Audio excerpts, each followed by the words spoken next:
Hey guys, Kimberly Fox here. This is the third part series for our breathing exercises.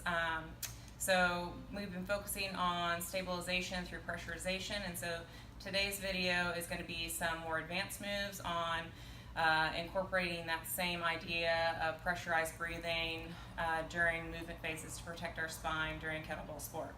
I have here with me today Dr. Shoemaker. He's my chiropractor and owns spine. InMotion spine muscle joint. You're lucky I just didn't forget your first name like right before we started. So he's here today to talk about some of these advanced techniques. I started going to him probably like 2 years ago. I think it's about time when I first started doing doubles, and I had some shoulder and some back issues, and he's really like helped me clear up all those problems. Did you want to talk about some of the stuff that you see in the clinical area?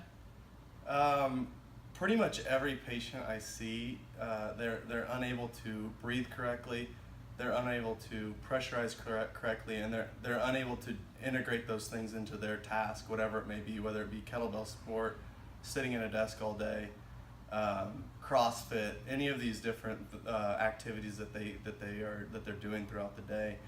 Most people typically don't think that it's possible for them to breathe incorrectly, but around typically the age of about 5 years old, when you go sit in class all day, you start to inhibit the diaphragm, and everything turns into an upper chest dominant pattern, and you're unable to stabilize your spine from that point on the way that it should happen. So I deal with it every day. It's sometimes hard to get people to buy in, but it's probably the most important movement pattern that you don't think about and you don't work on. So hopefully we'll give you a better idea with this exercise on how you can progress that and then get into your sport or your activity in doing so. I know that I had never really heard of this before, and it was something that was never taught to me, and it would have been definitely helpful in previous sports that I've done, as well as helpful early on when I first started kettlebell sport. So it's definitely something I try and integrate in when I'm teaching students, because I know most of the time it's something that people haven't done before. So the first thing we're going to go into is an advanced what do you want to call it? It's a developmental exercise. It comes from DNS, which stands for Dynamic Neuromuscular Stabilization, which is where I learned initially all these things from. So it looks fairly simple, but it's really taxing on the abdominal wall. So I will tell you that I actually haven't done this drill before. I only just barely practiced it right before we did this, and even though like I've done a lot of these drills, it was pretty hard. I was already shaking when we first started. So if you want to walk me through how to get in position. Basically just start flat on your stomach. Hands are going to go about eye level. You want to start with a nice neutral hand, equal weight through the hand. You can start by basically bracing the core, so you don't want to fall into that overextended or overarched pattern. You want to stay neutral as you press up onto your hands. So go ahead and come on up, Kim. Good, and she's pretty good at this. She's a little bit overextended, so there we go, and give me nice pressure all the way around. Bring the shoulder blades down, connect them, and stay long through the neck. And what Kim will tell you, she's already starting to struggle just holding this neutral posture. And so what we can do from here is, one, we can just work on holding it, and now we can integrate respiration. So what I'm going to ask her to do is I want you to breathe in a full 360-degree circle. So I should feel her abdomen expand towards the floor. I should feel her posterior abdominal wall expand towards the ceiling, which I do. She's doing really nice. And then I should be able to feel her lateral abdominal wall expand sideways, which you'll be able to see with my fingers. Good. And relax. And we're going to give her a break, because what she'll tell you is that's actually very tough to hold, right? You feel that in the core pretty strongly. Yeah. Good. So basically just getting into that position will be difficult, will be too advanced for most people. They will either, I'll just kind of demonstrate, they'll either, and Kim will tell you with kettlebells that she was just kind of explaining to me with kettlebell sport how people struggle with this, is they actually hang on their spine in a hyperextended position, which we don't want to do. We want to be able to get out of that and get into neutral. I feel my back being compressed right now, but if you hear my voice, it's no challenge in my Q, or in my, it's no challenge on my core, not my Q. So as I get in my posterior abdominal wall, neutral here, now I start to feel things. This is a challenge. And if I add in the breathing, it's even more of a challenge. And we were talking about with, normal lifting, you're almost always in some type of Valsalva maneuver while you're doing the lift. And kettlebell sport is so much different in the fact that we are doing it for 10 minutes straight, so it's impossible, it wouldn't be very good for you to try and Valsalva that whole time. And so the only time that you are really truly probably in a Valsalva position is during the jerk. During all the rest of the positions, you're really just pressurized, and there's varying degrees of how much pressure you need to apply depending on what position you're in.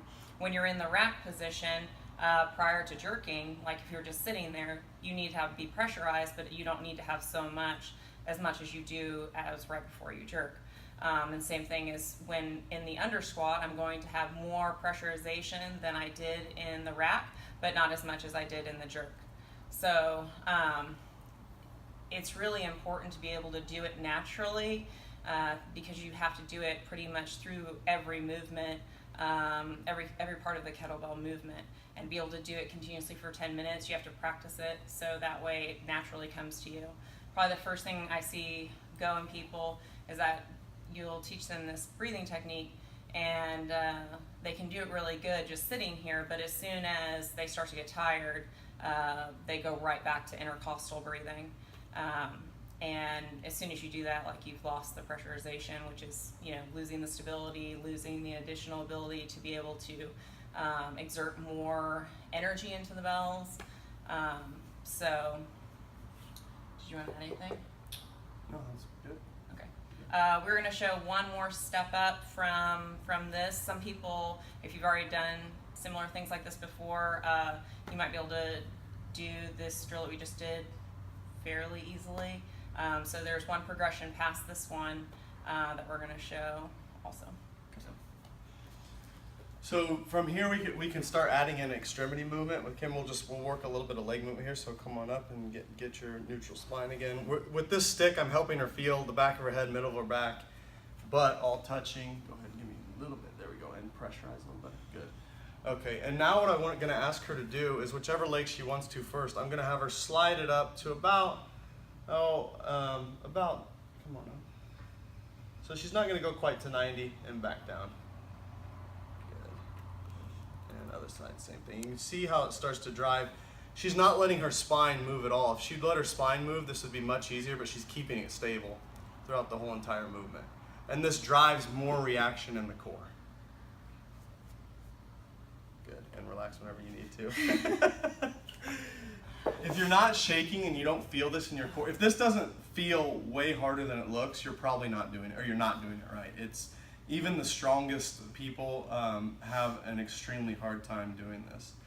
And I think a key point to remember is you have to work on these drills and get more efficient at them because your brain will always say, screw stability, just let me breathe. And it will always go back to that upper chest respiratory pattern. So Kim may be okay at this, or someone may be okay at this, and they get into about their 5th minute, and all of a sudden things start to break down.